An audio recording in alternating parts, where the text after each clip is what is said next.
Hi everyone, welcome to SPR Kitchen. இன்னைக்கு நம்ம வீடியோவில் கிறிஸ்பியான சோமாஸ் எப்படி செய்யறதுன்னு பார்க்கலாம். இப்போ இதோட இன்க்ரீடியன்ட்ஸ் பார்க்கலாம். ஒரு 3 டேபிள் ஸ்பூன் துருவின கொப்பரை தேங்காய், 1 கப் ரவை எடுத்துக்கோங்க. அதே கப்பில் பவுடர் சுகர் எடுத்துக்கோங்க. சர்க்கரையை மிக்ஸி ஜாரில் நல்லா அரைச்சிக்கோங்க.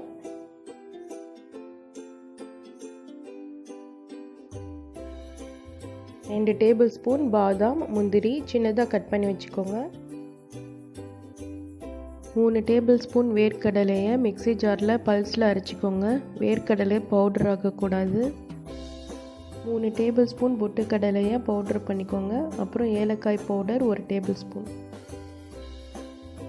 இப்போ சோமாஸ் செய்யறதுக்கான மாவு ரெடி பண்ணிக்கலாம். 2 கப் மைதா,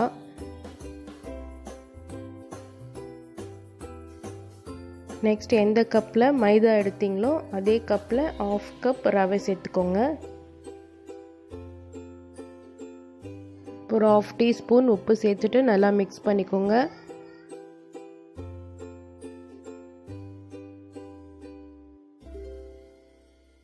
இப்போ கொஞ்சம் கொஞ்சமாக தண்ணி சேர்த்துட்டு மிக்ஸ் பண்ணிகிட்டே வாங்க. சப்பாத்தி மாவு எப்படி பண்ணுவோமோ அதே மாதிரி செஞ்சுக்கோங்க.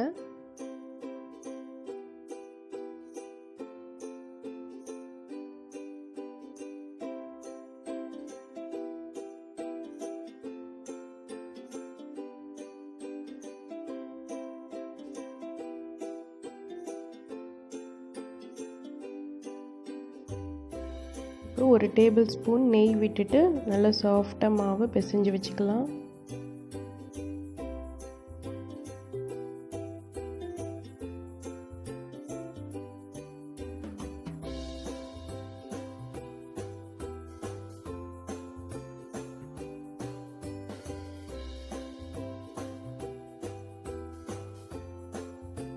இப்போ பார்த்தீங்கன்னா நல்லா மாவு சாஃப்டாக இருக்குது. ஒரு வெட் கிளாத் எடுத்துக்கோங்க. ஈரமான துணியை மாவு மேலே போட்டு க்ளோஸ் பண்ணி வச்சுருங்க. 2 ஹவர்ஸ்க்கு அப்படியே விட்டுடுங்க. நெக்ஸ்ட்டு ஸ்டஃபிங் ரெடி பண்ணலாம். ஒரு பேனில் கொஞ்சம் நெய் சேர்த்துட்டு பாதாம் முந்திரி ரெண்டுத்தையும் நல்லா ஃப்ரை பண்ணிக்கலாம்.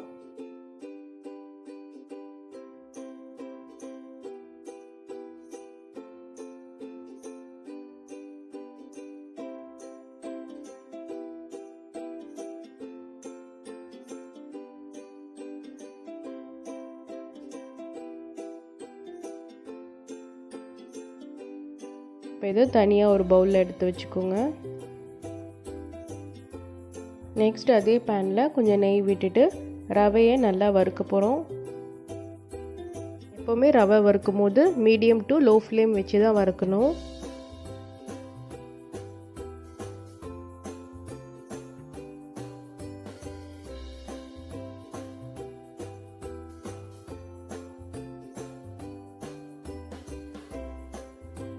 சூப்பராக வாசனை வருது. இந்த டைமில் நம்ம ஆஃப் பண்ணிக்கலாம். இது நல்லா சூடு ஆறினதும் இந்த பாதாம் முந்திரியோடு ஆட் பண்ணிக்கோங்க. துருவி வச்சுருந்த கொப்பரை தேங்காய், பொட்டுக்கடலை பவுடர், வேர்க்கடலை, பவுடர் சுகர்,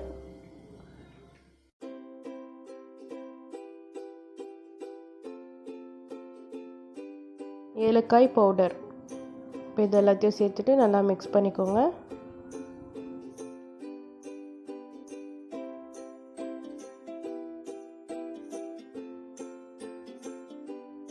அவ்வளோதாங்க, ஸ்டஃபிங் ரெடி ஆயிடுச்சு.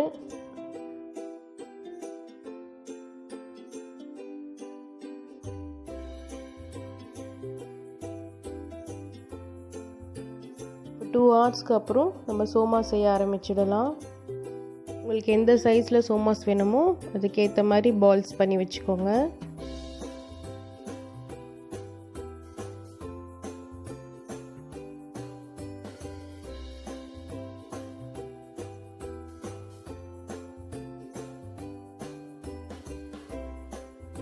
இப்போ இது எல்லாத்தையும் ரோல் பண்ணிக்கலாம். கொஞ்சம் தின்னாக ரோல் பண்ணிக்கோங்க.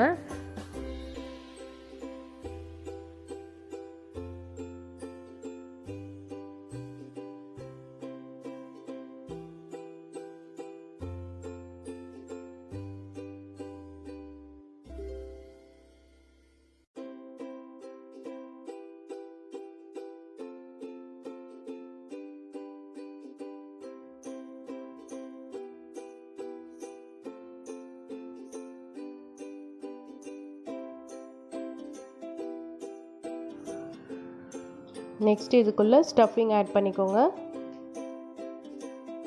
ஒரு சைடு கொஞ்சமாக தண்ணி தொட்டு சீல் பண்ணிக்கோங்க.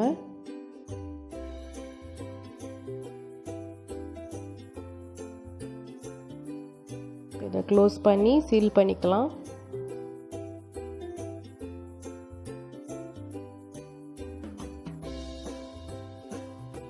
எல் ஷேப்பில் கை வச்சுட்டு போட்டிங்கன்னா உங்களுக்கு பக்கத்துலலாம் விழாது. ஸ்டஃபிங்கு கரெக்டாக சென்டர் பாயிண்டில் இருக்கும்.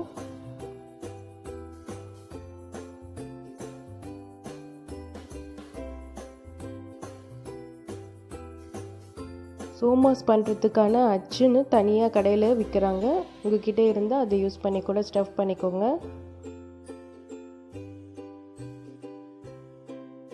சோமாஸ் பண்ணுறதுக்காக இந்த மாதிரி டிசைனில் விற்கிறாங்க. இந்த மாதிரி இருந்தால் இதை யூஸ் பண்ணி டிசைன் பண்ணிக்கோங்க. அப்படி இல்லைன்னா உங்ககிட்ட ஃபோர்க் இருந்தால் கூட அதில் கூட இந்த மாதிரி கோடு போட்டுகிட்டே வந்துடலாம். இதெல்லாம் செய்ய முடியலன்னா கூட நார்மலாக சீல் பண்ணிட்டாலே போதும், ஒன்றும் ஆகாது. இந்த மாதிரி எல்லாத்தையும் ஸ்டஃப் பண்ணிவிட்டு பேப்பரில் வச்சு ட்ரை பண்ணுங்கள். 1 ஹவருக்கு இது நல்லா ட்ரை ஆகட்டும். அதுக்கப்புறமா நம்ம ஆயிலில் போட்டு ஃப்ரை பண்ணிக்கலாம்.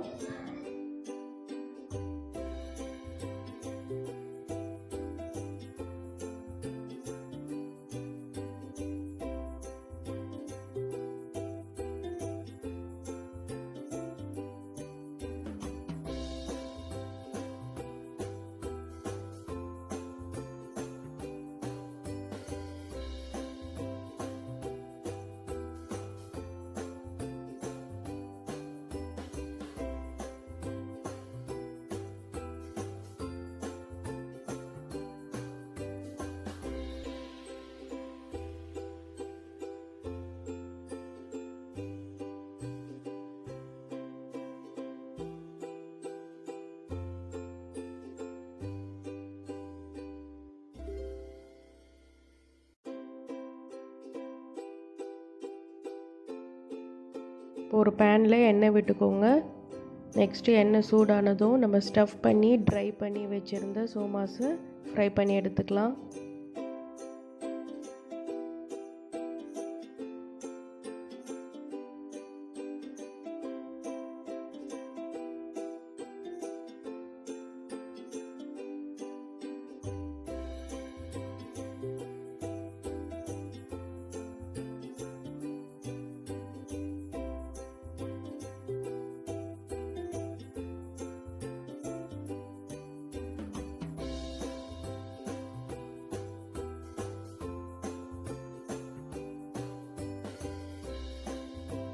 இது கோல்டன் ப்ரௌன் கலர் ஆனதும் வெளியில் எடுத்துக்கலாம்.